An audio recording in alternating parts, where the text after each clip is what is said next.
गणतंत्र पार्टी जिंदाबाद जिंदाबाद, बहुजन समाज पार्टी जिंदाबाद जिंदाबाद, बहुजन समाज पार्टी जिंदाबाद जिंदाबाद। अब की बार गुणवाना की सरकार, अब की बार गुणवाना सरकार, अब की बार गुणवाना सरकार, कुरासी जी संघर्ष करो, हम तुम्हारे साथ हैं, कुरासी जी संघर्ष करो, हम तुम्हारे साथ हैं। गोंडवाना गणतंत्र पार्टी जिंदाबाद जिंदाबाद, गोंडवाना गणतंत्र पार्टी जिंदाबाद जिंदाबाद, बहुजन समाज पार्टी जिंदाबाद जिंदाबाद। विधानसभा चुनाव का आगाज हो चुका है। विधानसभा चुनाव की खुमारियां सरगर्मी से सिर चढ़कर बोल रही हैं। अभी हम जहां मौजूद हैं ये विजयराघवगढ़ विधानसभा सीट है और हम वर्तमान में कैमूर क्षेत्र में मौजूद हैं। विजयराघवगढ़ विधानसभा से इस बार जीजीपी ने अपना प्रत्याशी उतारा है। आपको बता दें कि बसपा और जीजीपी का गठबंधन प्रदेश में हुआ है, जिसके तहत कुछ सीटों पर जीजीपी लड़ रही है तो कुछ सीटों पर बसपा। जिले की बात करें तो 2 सीट बसपा ने अपने प्रत्याशी उतारे हैं और 2 सीट पर जीजीपी ने उतारे हैं। हमारे साथ इस समय विजयराघवगढ़ जीजीपी के प्रत्याशी मौजूद हैं, तो हम सीधे बात करेंगे कि वो किन मुद्दों को लेके जनता के पास जा रहे हैं, क्या उनकी प्राथमिकताएं हैं और क्षेत्र को लेके क्या उनने अपनी प्राथमिकताएं तय कर रखी हैं। सबसे पहले तो आपका स्वागत ललित जी। और किन मुद्दों को लेके आप जनता के बीच हैं? ये जो चुनाव 2023 का हो रहा है, ये एक ऐतिहासिक चुनाव होगा और इस चुनाव में 75 सालों का रिकॉर्ड टूटेगा और कांग्रेस भाजपा को लोग नकार रहे हैं और तीसरी शक्ति के लिए जैसे बहन कुमारी मायावती जी ने और गोंडवाना गणतंत्र पार्टी के तुलेश्वर मरकाम जी ने एक गठबंधन बनाकर दलित और आदिवासी और अल्पसंख्यक पिछड़े सभी सर्व समाज के को साथ लेकर जो मूवमेंट खड़ा हुआ है, इससे गोंडवाना गणतंत्र पार्टी और बहुजन समाज पार्टी के समर्थन के बगैर प्रदेश में और किसी की सरकार बनने वाली नहीं है। जैसा कि एक कहा जाता है कि जीजीपी और बसपा का एक पेटेंट वोट है, वो तो आपको मिलता दिखाई दे रहा है। अन्य वर्गों तक आप कैसे अपनी पैठ बनाएंगे? हमारी सभी वर्ग में, मैं मुस्लिम समाज का होके मुझे पार्टी के आदेश पर इस विजयराघवगढ़ की सीट से उतारा गया है और इसमें दलित आदिवासी के साथ साथ अल्पसंख्यक समाज और सभी समाज का हमको भरपूर मदद मिल रही है। ये चेहरे आप देख लीजिए, ये गरीबों की पार्टी है, शोषितों की पार्टी है। इसकी लड़ाई बहुत समय से गोंडवाना गणतंत्र पार्टी और बहुजन समाज लड़ रही है और यही कारण है कि एकदम से लोग कांग्रेस और भाजपा को नकार रहे हैं, क्योंकि कांग्रेस और भाजपा कोई अलग अलग पार्टियां नहीं हैं, ये दोनों एक ही पार्टी हैं। जैसे यहाँ के विधायक पहले कांग्रेस के थे, अब भारतीय जनता पार्टी के हैं और कभी भी ये लोगों का इस समाज के प्रति न्याय वाला रवैया नहीं रहा। हमेशा ये लोगों ने इस समाज को शोषित वंचित करने के लिए, इनकी जल जंगल ज़मीन से बेदखल करने के लिए योजनाएं चलाई हैं। लेकिन जिस दिन गोंडवाना गणतंत्र पार्टी और बहुजन समाज पार्टी की सरकार बनेगी, उस दिन अमूलचूल परिवर्तन दिखाई देगा प्रदेश में और सबसे पहले हमारी पार्टी ठेका प्रथा को ख़त्म करेगी। जितने भी लोग ठेका में शोषित हो रहे हैं, सब लोगों के लिए सरकारी नौकरियों का कंप्लीट व्यवस्था की जाएगी, क्योंकि जो गरीब होता है वो गरीब के दर्द को समझता है। और किसानों की बात जहाँ तक है तो दादा हीरा सिंह मरकाम कहते थे कि हम स्मार्ट सिटी बाद में बनाएंगे, पहले हम स्मार्ट खेत बनाएंगे और स्मार्ट खेत बना के हम किसानों को मजबूत करेंगे।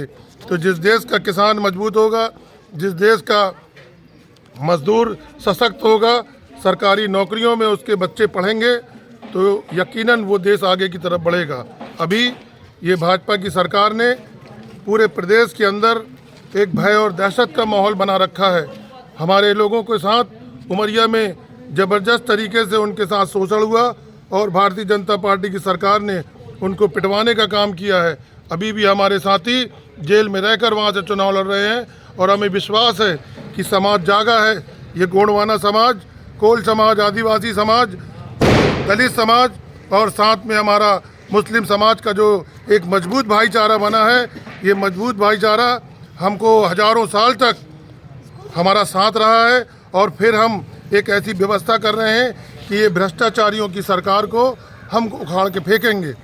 जिस तरह से अभी भी हमारे लोग बहुत सारे गुमराह हैं और चूँकि ये कहना मुनासिब नहीं है कि ये भाजपा और कांग्रेस की सरकार किस तरह से वोट लेती है समाज का, हम इनमें अवेयरनेस ला रहे हैं और अवेयरनेस ला के समाज को जो जगाते जगाते यहाँ तक पहुँचे हैं।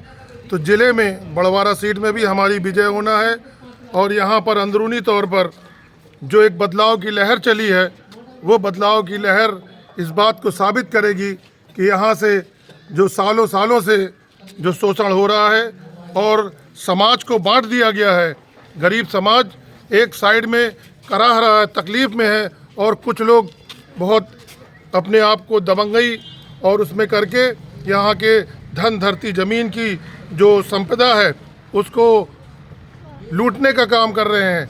लेकिन गोंडवाना गणतंत्र पार्टी का जो पवित्र आंदोलन है, ये एक न एक दिन ज़रूर समाज के हित में लड़ाई लड़ रहा है और हमको कामयाबी मिलेगी, ऐसी हमको उम्मीद है। आपके सामने 2 बार के भाजपा के विधायक हैं और काफ़ी सशक्त चेहरा माना जाता है, बहुत बड़ा चेहरा माना जाता है भारतीय जनता पार्टी में, तो उनका मुकाबला आप कर रहे हैं, उसके लिए आपका क्या कहना है? देखिए, मुकाबला धन से नहीं होता, चुनाव में मुकाबला वोट से होता है और उनको भी अच्छे से मालूम है कि वोट किसकी ज़्यादा है। ये अलग बात है कि कल तक गोंडवाना नहीं थी, बहुजन समाज पार्टी अलग चुनाव लड़ती थी, तो इसका फ़ायदा भाजपा को मिलता था। लेकिन हजारों सैकड़ों गांव में ये विजयराघवगढ़ विधानसभा स्थित है और हमने गांव का दौरा किया है। गांव के लोग आज इस इंतज़ार में हैं और इतनी खुशी है, इतना जुनून है उसके अंदर कि लोग हम लोगों का नाम सुन के जोश से नाचने लगते हैं कि इतने समय बाद ये पार्टी हमारे पास आज आई है, तो हम पूरी तरह से इसका साथ देंगे और 1 रात 2 रात में ये पूरा संगठित होकर समाज भाजपा को पूरे प्रदेश से खदेड़ने का काम हमारी पार्टी कर रही है।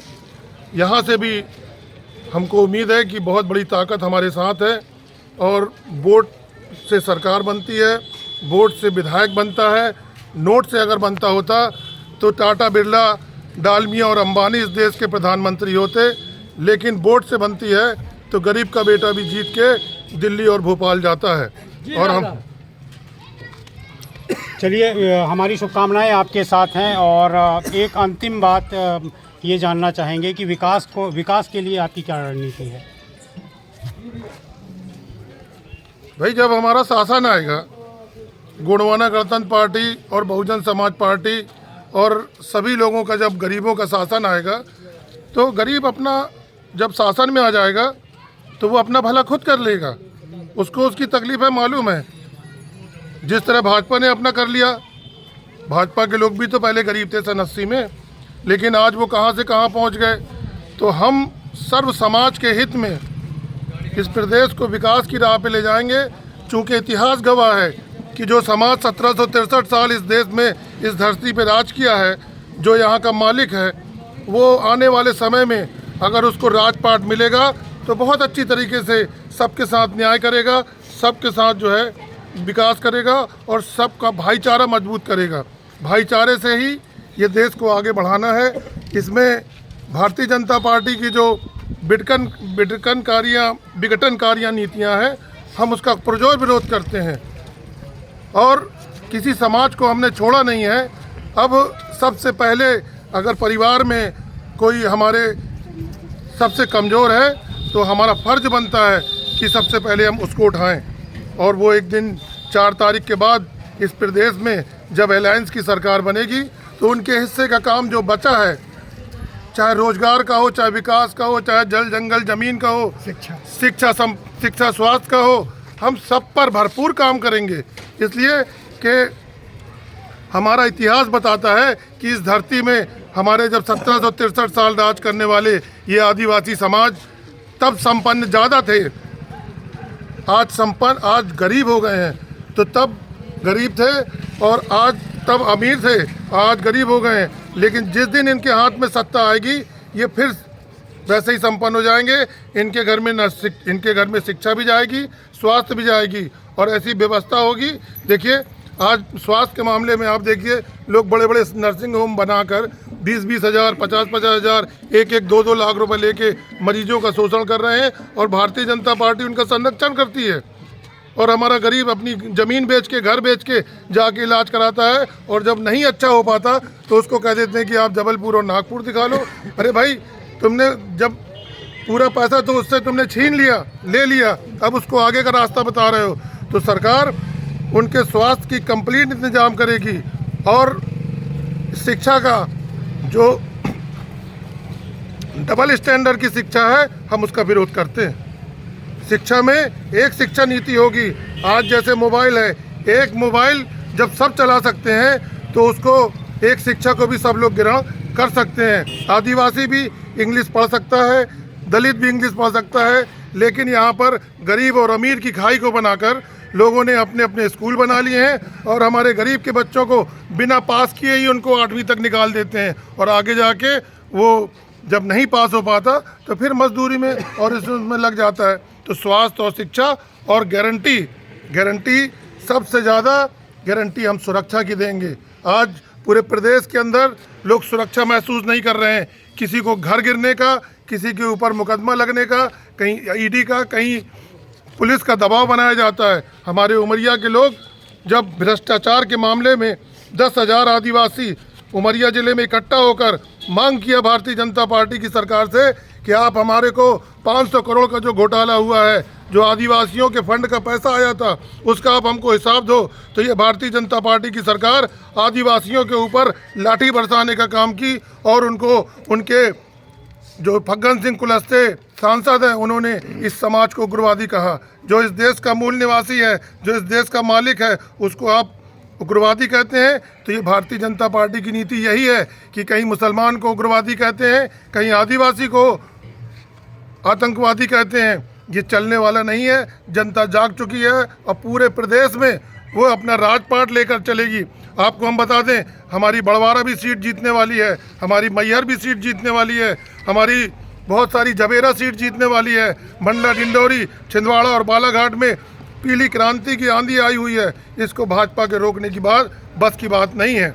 इसी सब बातों को लेकर हम जनता के बीच में जा रहे हैं। लोग उठकर खड़े हुए हैं और हमें यकीन है कि आज भी 7 दिन है। 7 दिन के अंदर जैसे जैसे ये समाज के बीच में हमारा संदेश पहुंच रहा है, लोग अंदर से संगठित होकर कांग्रेस और भाजपा को बाहर का रास्ता दिखाने की तैयारी कर रहे हैं। शुक्रिया। लाइक अहमद कुरैशी दादा, संघर्ष करो। कार्यकर्ताओं का उत्साह यहाँ पर चरम पर है और विजयरामगढ़ विधानसभा क्षेत्र में हम मौजूद हैं। आप सुनते थे लाइक अहमद जी को और कार्यकर्ता यहाँ पूरे उत्साहित है, पूरे आशान्वित है कि हम जीतेंगे और आने वाले समय में देखना होगा कि क्या परिणाम आएगा। लेकिन जीजीपी अपनी पूरी शक्ति के साथ विधानसभा क्षेत्र में लगी हुई है। नमस्कार। अब की बार लड़ेंगे गोंडवाना गणतंत्र पार्टी, गोंडवाना गणतंत्र पार्टी।